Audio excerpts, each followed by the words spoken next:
Salom, mening ismim Tod. Kanalimga xush kelibsiz. Bu munozara seriyasi. Ushbu seriyadagi videolarda men tomoshabinlardan kelgan turli xil e'tirozlarga va raddiyalarga javob beraman. Va bugungi munozara mavzusi kofirlar hurmat qilgan va siz so'ragan iymon.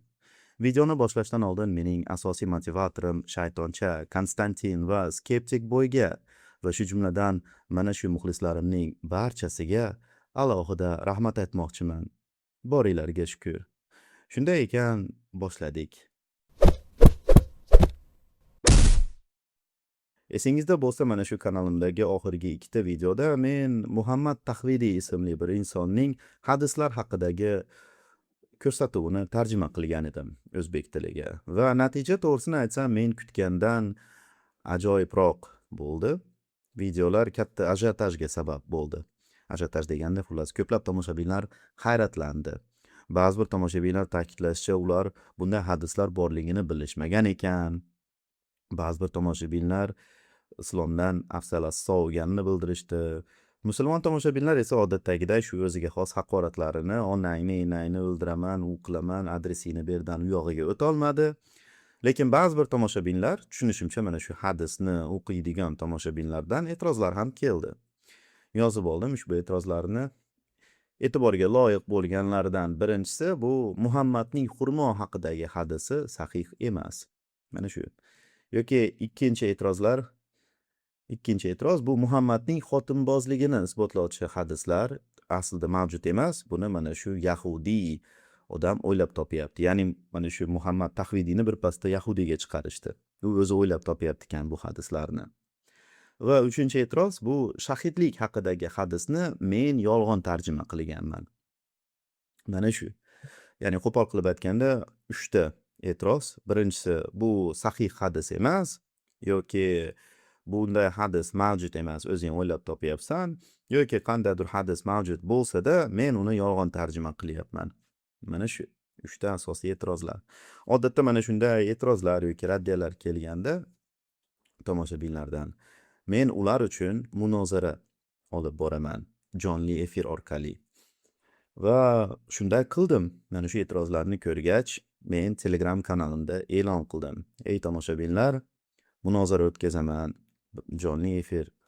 Keling, kimda qanday e'tiroz, kimda qanday raddiyalar bo'lsa, xohlagan ulamolaringlarni chaqiringlar, o'tirib gaplashamiz deb e'lon qilib o'tkazdim va 1,5 soatlik jonli efirda hech qanday e'tiroz kelgani yo'q. Yuzlab odamlar keldi, ko'rdi, lekin yo'q. Juda ham bir tuturuqsiz munozara bo'ldi. O'zi aynan shu sababli ham YouTube'ga buni joylaganim yo'q. Chunki hafsalangizni sovutardim.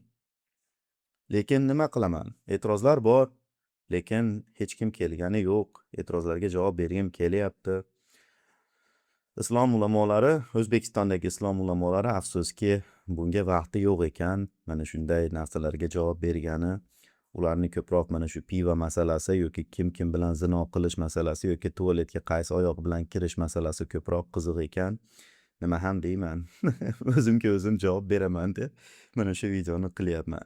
O'zi to'g'risi bu haqda o'tgan yili video qilgan edim. O'zbekistonda munozara maydonida islomning o'rni bir tiyin. Domlalar kirishmaydi bunaqa narsalarga, mana shu islomni himoya qilish mavzular bilan aralashmaydi mavzulariga. O'zbekistondagi musulmonlar esa buni qila olmaydi, chunki ular o'z dinini bilishmaydi. Bu haqda videolar qilgan edim. O'z ko'rib chiqsangiz bo'ladi. Xullas shu, javob yo'q, e'tiroz yo'q. Javob yo'q deganim mana shu Muhammad Tahvidiy chaqiruv qilgan edi. Hey, mana senlar hadislaring haq deysan va payg'ambaringni shu xullas haq deysan, mana senga ajva xurmosi, mana senga kerosin. Agar haqiqatdan ham shunday bo'lsa, payg'ambaringning gapi rost bo'lsa, isbotla. Mana shu xurmoingni ye, mana shu kerosinni ich. Tirik qolsang diningni qabul qilaman degan edi. Mana shu chaqiruvga xullas hech kim javob bera olmadi. Shuni aytmoqchiman javob deb. Nima ham deyman? Va endi keling bo'lmasam bugungi munozarada boshqa ulamolar, ya'ni shu dunyodagi, endi islom butun dunyoda-ku, to'g'rimi? Boshqa ulamolar qanday javob berganligini ko'rib chiqamiz. Misol uchun buni qilishda Endi butun dunyoga islomni da'vat qiluvchi kim? Arablar.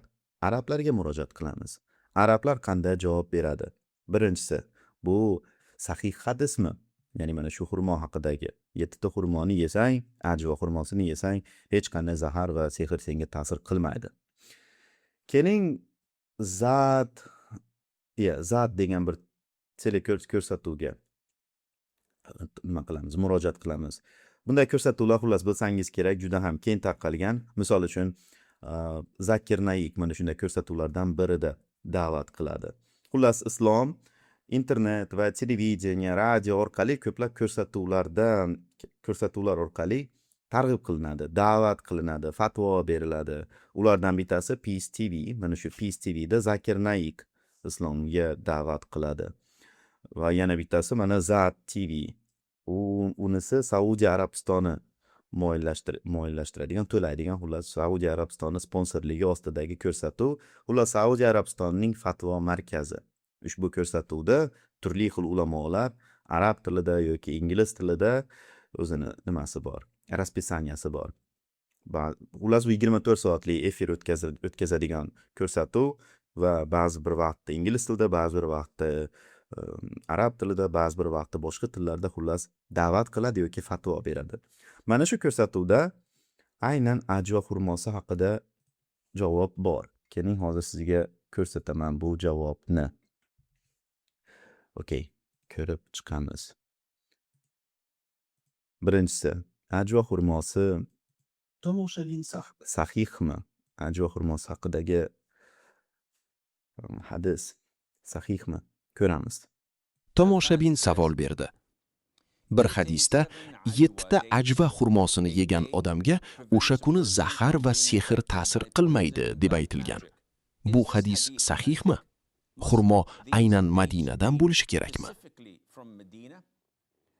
Bu hadis shak shubhasiz sahih. Bu hadis Imom Buxoriy va Imom Muslim sahihlarida rivoyat qilingan, umumiy qabul qilingan hisoblanadi. Bu hadisda munozarali bo'lgan vaziyat faqat bu xurmo aynan Madinadan bo'lishi shartmi yoki yo'qmi va aynan ajva bo'lishi shartmi yoki yo'q. Chunki bilsangiz kerak, xurmoning ko'p turlari, navlari bor. Biri halas, biri sukkari va hokazo. O'sha turli navlardan biri Madinaning ajva xurmosi deb ataladi. U o'ziga xos, dumaloq, qora rangli xurmo. Ba'zi odamlar uni boshqa turlarga qaraganda mazali emas deyishadi. Xo'sh, bu hadis sahihligi munozarali masalami? Yo'q, bu hadis sahih. Munozarali bo'lgan narsa faqat gap aynan ajva xurmosi haqidami yoki Madinaning har qanday xurmosi haqidami yoki dunyodagi har qanday xurmo haqidami? Mana shu haqda ulamolar bahslashishi mumkin. Xo'p, xurmo barcha turdagi zahar va sehrdan himoya qiladimi? Musulmon sifatida biz bunga ishonamiz. Qanday qilib? Bu bizning ishimiz emas. Biz bunga payg'ambar sallallohu alayhi va sallam aytgani uchun ishonamiz. Biz uchun bu yetarli. U Allohdan vahiy olganini aytganda biz unga ishonamiz u. Qur'onni bugungi kungacha ishonib o'qiymiz u. Bu gapiga ishonmaymizmi? Albatta ishonamiz. Biz unga ko'rona va butun qalbimiz bilan ishonamiz. Mana sizga Saudiya Arabistonidan javob. Fatvo markazi butun dunyoga islomni da'vat qiluvchi ko'rsatuvdan kelgan javob. Endi bunga ishonsangiz kerak, to'g'rimi? Ya'ni mana bu ajva xurmosi haqidagi hadis sahihmi? Mana sizga javob. Mening javobimni keragi yo'q demoqchiman. O'zi maqsadim ham shu edi. O'tgan safar munozara o'tkazganimda kimdir meni kelib mana shu hadis haqida e'tiroz bildirsa, mana senga deb ko'rsatmoqchi edim. Xo'p, chaqiruvchi mana shu chaqiruvga qanday javob berdi? Islom ulamolari. 1400 yildan beri bor bu hadis, ya'ni mana isbotlab diniy haqiqatligini, ya'ni Muhammad Tahvidi xullas chaqiruv qilgan diniy haqiqatligini isbotlamoqchimisan? Mana senga ajva xurmosi, mana senga kerosin. Ich va ko'rsat diniy haqligini. Bunga qanday javob berishdi? Bu haqda ham video bor. Misr fatvo markazidan kelgan. Aynan shu ulamo Alim bir narsa edi ismi. Yoqtiraman bu ulamoni. Va boshqa ko'rsatuvda. Bu ko'rsatuvning nomi Huda TV. Huda TVmi shu? Keling ko'ramiz uning javobi qanday bo'lgan. Xo'p, Saudiyadan Muhammad. Assalomu alaykum va rahmatullohi va barakatuh. Salam va rahmatullohi va barakatuh. Ha, shayx, menda ikkita savolim bor. Bir hadis bor. Aniq matnini eslay olmayman, lekin u ajva xurmosi haqida. Agar siz ajva xurmosini yeb zahar ichsangiz ham u sizning sog'ligingizga ta'sir qilmaydi. Shunga o'xshash narsa. Xo'p, Bu hadis sahihmi? Chunki mening mamlakatimdagi bahslardan birida musulmon bo'lmagan odam xurmo va bir piyola zaharni olib kelib, agar bu hadis rost bo'lsa, isbotla. Dining rost ekanini ko'rsat, dedi. Biz bu odamlarga qanday javob berishni bilmay qoldik. Bu hadis sahihmi? Agar sahih bo'lsa, ularga qanday javob berishimiz kerak? Yana savollaringiz bormi? Yo'q, rahmat. Bizning birodarimiz payg'ambar sallallohu alayhi va sallam aytgan hadis haqida savol berdi. Kim ertalab turib 7 ta ajva xurmosini yesa, unga zahar va sehr zarar yetkazmaydi. Bu hadis sahih. U aytishicha, kofirlar, ishonmaydiganlar bizga shart qo'ydi va bu hadisning rostligiga shubha qilishdi. Ularga buni qanday isbotlasak bo'ladi deb so'radi. Axi, nimaga ularga biron narsa isbotlashingiz kerak? Islom mukammal din. Tavhid, axloq, xulq-atvor va a'lo muomala kabi qat'iy narsalar turganda, ular topgani shu bo'lsa, nima qilasiz boshingizni og'ritib? Parvo qilmang. Agar siz masihiylarga qarasangiz, yangi ahdda shayton Iso alayhissalomni sinab, agar u Alloh uni himoya qilishiga ishonsa, qo'yadan sakrasin, deydi. Shunda Iso, Allohni sinamang, Alloh sizni sinaydi, degan. shuning uchun biz Allohni sinamaymiz. Biz bu hadis sahih ekanini bilamiz. Buni Xolid ibn Valid o'z tarjimai holida amalga oshirgan. U har kuni shunday qilgan. Zahar ichgan, lekin unga hech narsa bo'lmagan. Lekin aslida Allohning mavjudligini inkor qiladigan, unga sherik keltiradigan yoki Qur'onni butunlay inkor qiladigan bu kofirlar bilan bunday suhbatga kirishish sizga man etilgan. Shuning uchun vaqtlaringizni behuda sarflamang. Diningizni buzmang. Unda hech qanday shubha qilmang, ishoning bo'ldi. Va inshaalloh bu sizning hidoyatingiz uchun yetarli bo'ladi. Mana sizga butun dunyoga fatvo beruvchi ko'rsatuvlardan kelgan javob. Ya'ni nima bo'lyapti? Birinchidan, bu sahih hadis va musulmon sifatida nima qilishingiz kerak? Ko'r-ko'rona ishonishingiz kerak. O'zingiz eshitdingiz. Ko'r-ko'rona ishoning. Qanday ajva xurmosi himoya qiladi? Bu bizning ishimiz emas. Muhammad aytdimi, biz ko'r-ko'rona ishonishimiz kerak. Zo'r. Va ikkinchisi nima deyapti? Isbotla desa, nima qilasan isbotlab? Parvo qilma. Sening ishing ishonish xolos va mana shunday senga chaqiruv beruvchilar bilan gaplashish senga man etiladi. Maza. To'g'risi islomning endi bunchalik achinarli bo'lmasa kerak pozitsiyasi deb hayratlandim va qidirdim yaxshiroq javob. Va oxiri Muhammad Hijab ismli bir ulamoning javobini topdim. Muhammad Hijab kimligini bilmaydiganlar uchun qo'pol qilib aytganda Muhammad Hijab bu Angliyaning Abror Muxtaralisi. Bunday taqqoslaganimga sabab Muhammad Hijab ham Baltun shu gapni aylantiradigan, hamisha mana shunday kerilib gapiradigan xotinboz. Mana shu kakras mana Abror Muxtaralikka xos jihatlari. Lekin endi adolat sifatida aytib o'tishim kerak. Abror Muxtaralidan farqli o'laroq Muhammad Hijab hezalak emas, xotin urar emas va haqiqatan ham islomdan ilmi katta, kuchli. Ko'p bahslarni ko'rganman. Bahsda mana shu joyida ko'plab ulamolarni iqtibos qila oladi, ko'plab mana shu oyatlarni, hadislarni joyida iqtibos qila oladi va falsafadan ham xabari bor. Lekin uning falsafasi biroz gapni aylantiruvchi falsafa. Hozir o'zingiz ko'rasiz xullas. Keling, uning javobini ko'ramiz. Nima deydi u mana shu ajva xurmosi haqida. Ya'ni e'tibor beryapsizmi? Hozir qanaqa bir ayanchli ahvol bo'lyapti.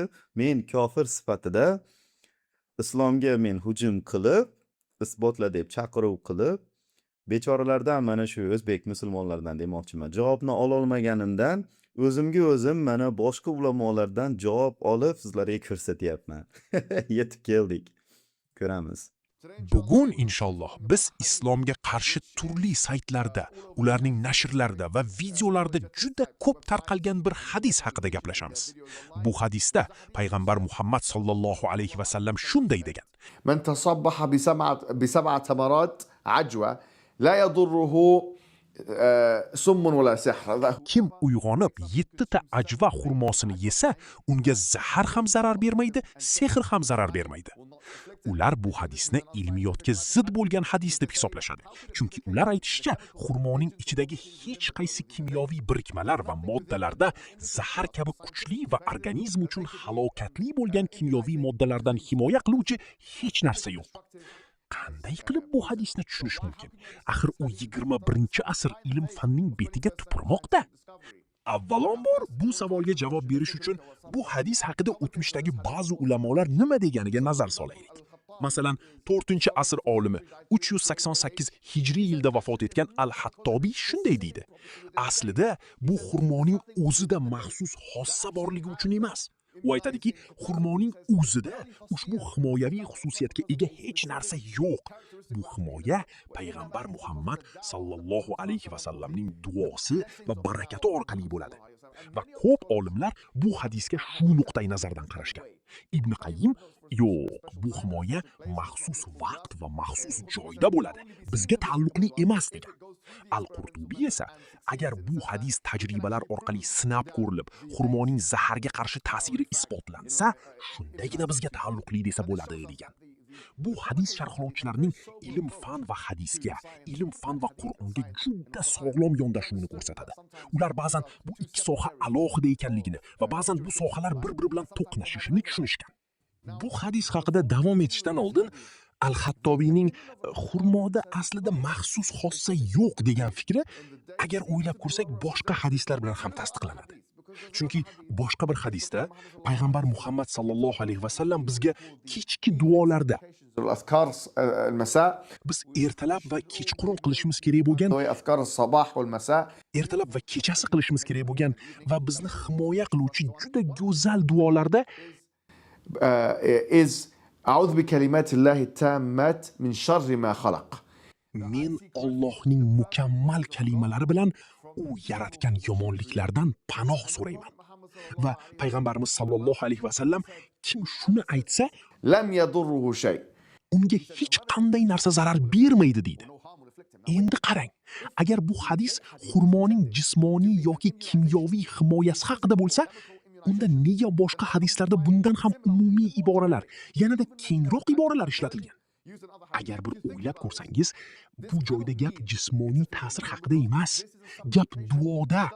Hech qanday jismoniy modda iste'mol qilish shart emas. Shuning uchun bu xurmo hadisidagi himoya aynan xurmoning o'z xossasi tufayli emas, balki 7 ta xurmo yeyish ذا عبادة. ibodati tufayli bo'ladi. Bu ibodat Zamzam suvini ichish ibodati kabi, tahorat qilish ibodati kabi, duo qilish ibodati kabi narsa. Ha, biz ishonamizki, agar siz bu ibodatni bajarsangiz, Alloh sizni zahardan himoya qiladi. Ha, sehrdan ham himoya qiladi. Faqatgina مانع. to'sqinlik bo'lmasa. To'sqinliklar ko'p bo'lishi mumkin. Masalan, bir hadisda aytilishicha, agar siz duo qilsangiz, lekin amallaringiz, daromadingiz va iste'molingiz harom bo'lsa, فأن يستجاب له حوك. unda duo qanday qabul bo'lishi mumkin?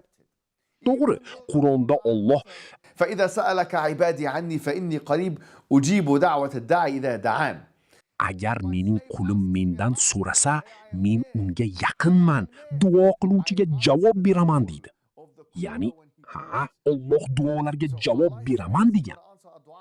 Lekin sunnat va Qur'onning boshqa joylarida duo qabul bo'lishiga to'sqinliklar borligi aytilgan.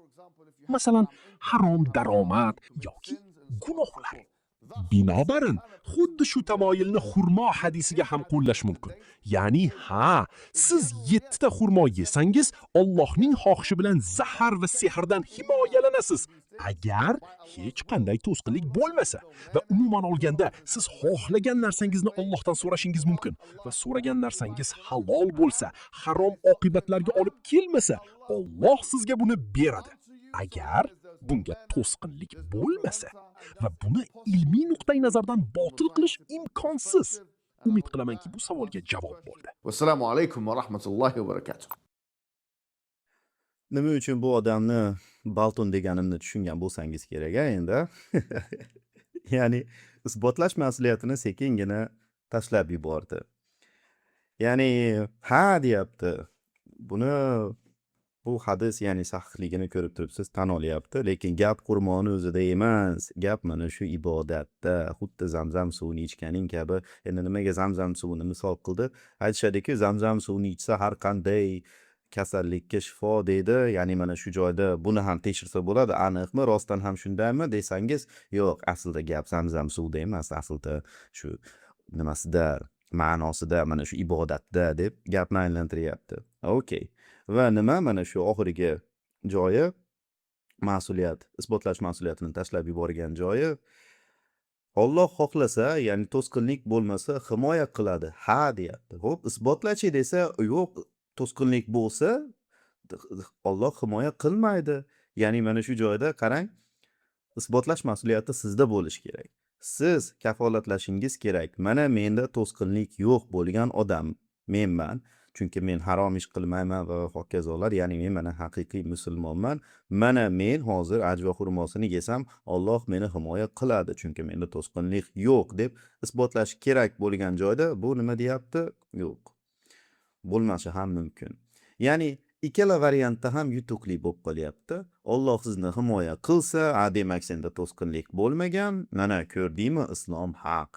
Agar o'lib qolsangiz, demak to'sqinlik bo'lgan ekanda, demak harom ish qilgansan ekanda, demak islom haq. Mana shu ikiyuzlamachilik bo'ladi. Shu sababli ham men buni Balton deb atayman. Ko'rinib turibdi mana bilimli odam, qarang, lekin Balton. Mana xullas birinchi raddiyaga javob, o'zim javob bermadim, mana dunyo tanigan ulamolarni keltirib berdim. Ajva xurmosi bo'yicha demak bizda hozir 2 xil javob bo'lyapti. Arablar va mana shu klassik ulamolar javobi, fatvo markazi javobi nima?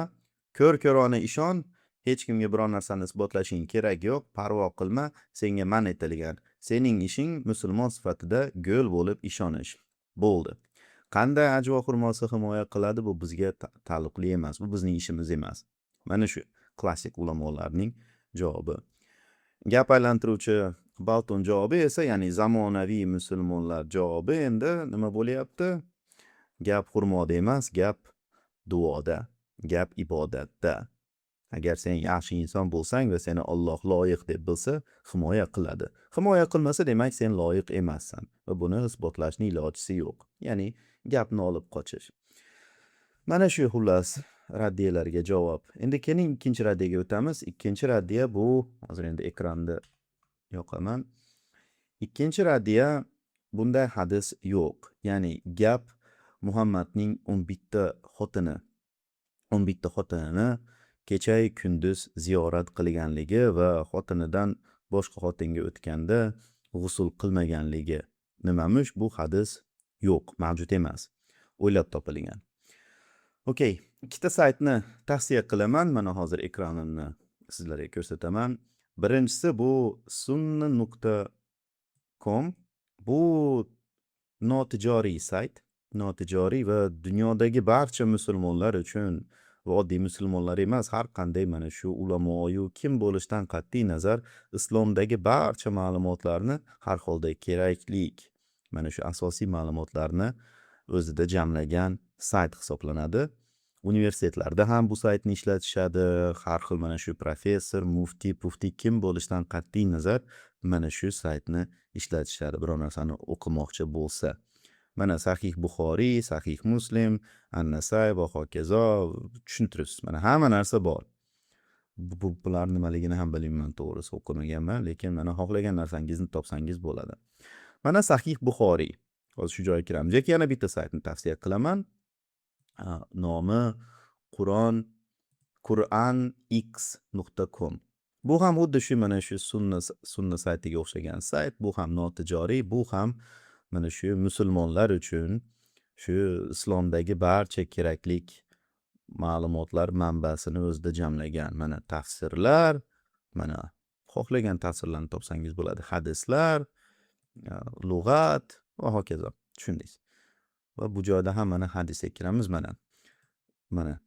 Lekin bu sayt qulayroq, sunna.com qulayroqligiga sabab qidiruv bor va mana 11 ta xotin yozib qidiruvga bersam, mana birinchi hadis chiqdi. Mana Sahih al-Buxoriy hadisi 268-chi. Va buni endi mana quranx.com saytiga ham mana shu nimasiga kirib, hadis bo'limiga kirib, mana Buxoriy va 268-chimidi? Mana 268-hadisga bosamiz. Mana xuddi shu hadis. Va keling endi tarjima qilaman. Birinchisi bob nomi. Agar u jinsiy aloqada bo'lsa va so'ng qayta kim bilan endi tarjimani tushunib turibsiz, bu avtomatik tarjima. Xullas, to'g'ri tarjima qiladigan bo'lsangiz, shu jinsiy aloqa qilish va bir marta yuvinish, bir marta g'usl qilish bobi. Mana shu. Va endi hadisga qaytadigan bo'lsak, hadis mana ko'chiraman, arabchasini olay, keling. Gap so'z bo'lmasin. Mana arabchasini ko'chirib, mana tarjimachiga borib, mana tarjima qilyapman. Va mana Payg'ambar sollallohu alayhi va sallam tunda va kunduzning birinchi soatida, bilmayman nimaga birinchi soat deyapti, ayollari ustida aylanar edi. Ular esa 11 kishi edi, aylanar edi. Men Anasdan so'radim, u bunga chidardimi? U dedi, biz gaplashardik. Keyin tushunib turibsiz, bu qanaqa tarjima, shunchaki robot tarjima, lekin ma'nosini o'z tushunib olsangiz bo'ladi. Arab tilini bilganlar esa mana unga 30 kishilik kuch berilgan bo'lgan deyapti. Ya'ni mana xuddi shu gap. Kecha-yu kunduz xullas 11 ta xotinini ziyorat qilardi va bir marta g'usl qiladi va nima? Unga savol berildi. Qanday qilib payg'ambarimiz buni qilgan?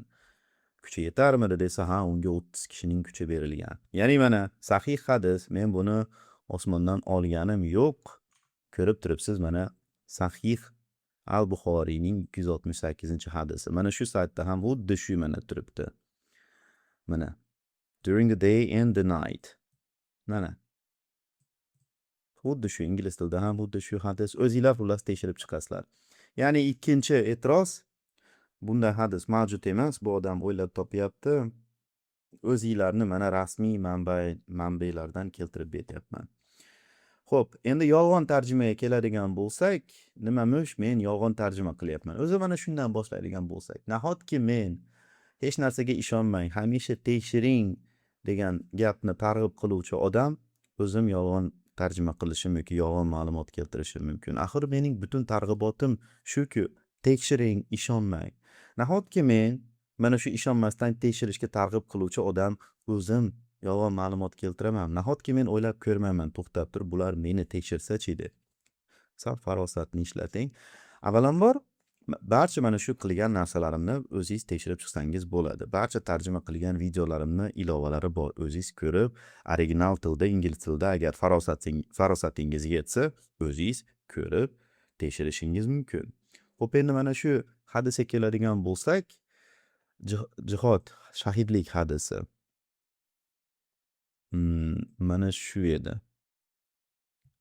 Ha, mana 56-bo'lim Alloh nomi uchun jang qilish bo'limi, mana jihod arab tilida. Endi bu safar tarjima qilib bu yoqqa borib o'tirmayman, o'zingiz ko'rasiz.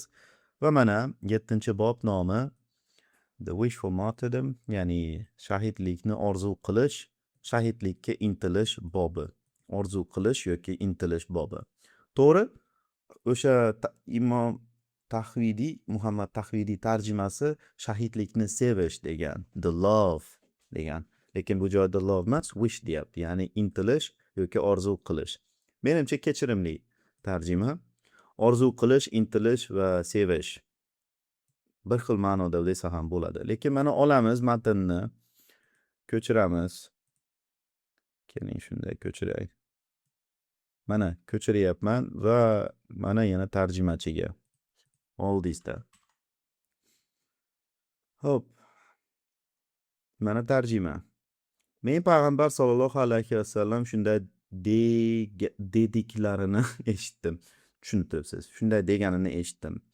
Jismim qo'limda turib shuni aytaman. Agar mo'minlardan ba'zilari mening orqada qolishlarini xohlashmas edi va men ularga yuklatishim mumkin bo'lgan narsani topmasam, Alloh yo'lida hujumga chiqqan safardan ortda qolmaydimen. Xullas, nima demoqchi? Agar musulmonlar buni xohlamaganda men har bitta jangga borardim Alloh nomidagi deyapti. Lekin shu musulmonlar xohlaganligi sababli, birodarlarim, men qolardim deyapti. Agar ular buni so'ramaganda men borardim.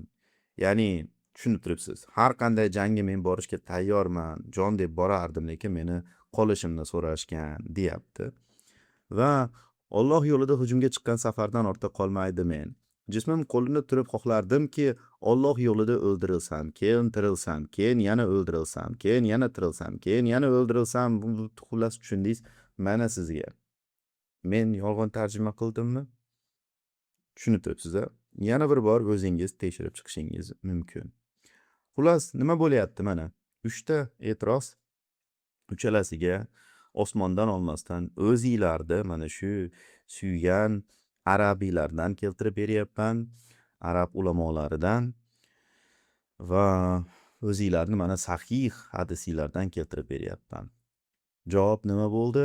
Ko'r-ko'rona ishon va ular bilan bahslashma, parvo qilma. Mana islom ahvoli. Umid qilamanki, mana shu videodan keyin agar siz musulmon bo'lsangiz, qaytib o'zingizning e'tiqodingizni qandaydir ilmga asoslangan, qandaydir dalillarga asoslangan demaysiz. Chunki yo'q bu narsa. Azaldan sizning diningiz mana shunday go'l bo'lishga asoslangan. Meni gapim emas, mana shu domla o'zi aytib turibdi. Ko'r-ko'rona ishoning. Qanday? Muhim emas. Payg'ambar aytdimi? Shu. Ateist isbotlashni so'rayapti-ku. Man etiladi senga u bilan gaplashish. Isbotlamang, parvo qilmang. Mana sizning diningiz. Zo'r. Shaxsan men bunday narsaga ishona olmayman. Mening nimam bo'ladi? Ya. Ko'zbeshalab bilma nima bo'ladi. Moya сущность не позволяет. Mening bilmayman сущность nima bo'ladi. Xullas, men bunday hayot tarzini olib bora olmayman. Ko'r-ko'rona go'llik tarzda men biror narsaga ishona olmayman. Men hamma narsani tekshiradigan odatim bor. Shunaqa gaplar. Umid qilamanki, bugungi mana shu munozara videosi sizga manfaatli bo'ldi. O'zingizga kerakli ma'lumotni oldingiz va hech bo'lmasam qanday qilib mana shu sahih hadislarni o'z diningizni o'rganishni bilib oldingiz. Shunaqa gaplar. Videoni shu joygacha ko'rganingiz uchun rahmat. Keyingi videolarda ko'rishguncha xayr. Tinch bo'ling.